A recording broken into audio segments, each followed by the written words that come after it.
So let's cook nyap nyoy. Chop suey. Let's cook chop suey.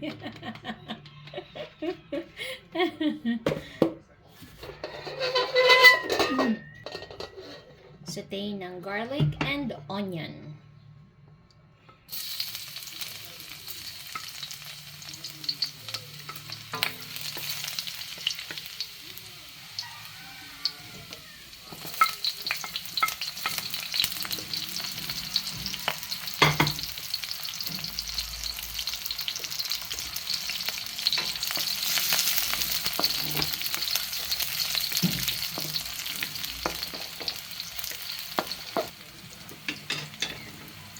Next is the chicken cut into bite pieces.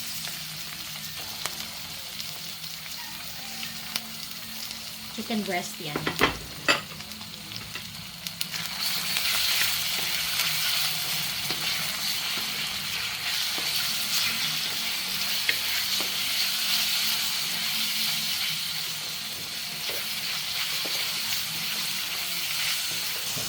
Lagyan natin ng pepper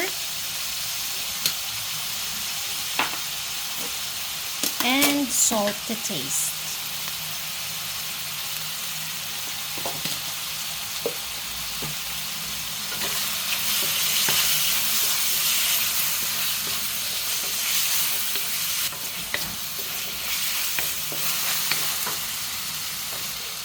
Then lagay natin ang atay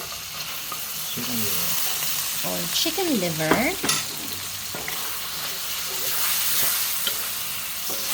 Para mas masarap ang ating chop suey.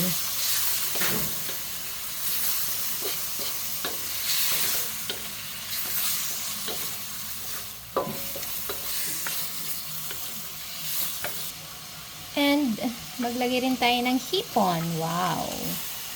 May pahipon si Mayor.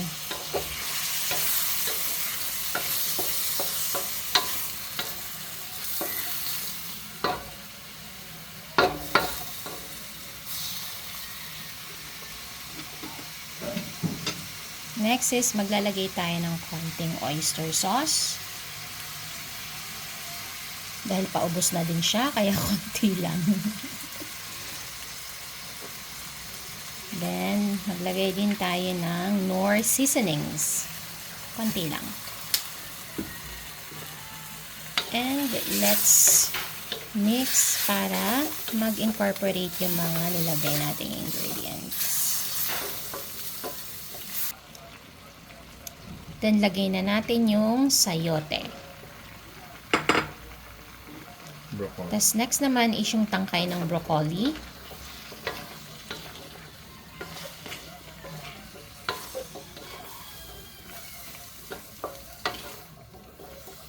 Then, carrots.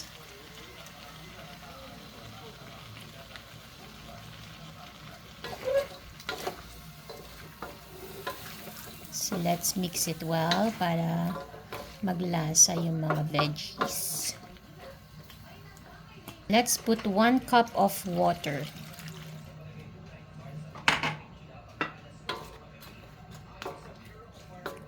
Then, let it simmer for a few minutes hanggang sa maluto na yung mga gulay.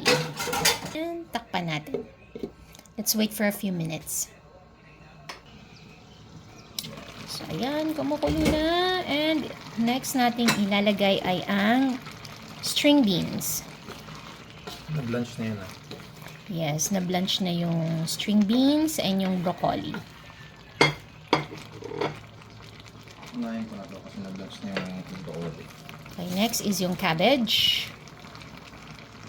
Lots and lots of cabbage.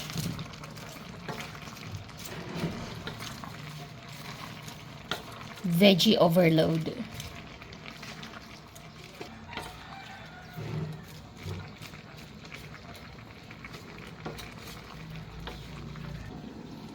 Okay, and now it's ready. Next naman nating ilalagay ay ang broccoli.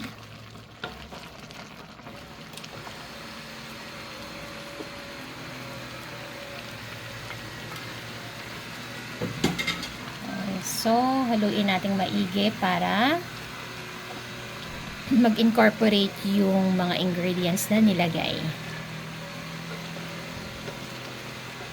And then we will add slurry na nilagyan ng soy sauce. So dahan-dahan na ilalagay. Para yan sa thickness ng sauce. Ayan. And we will wait for a few minutes. And ready na ang ating chop suey.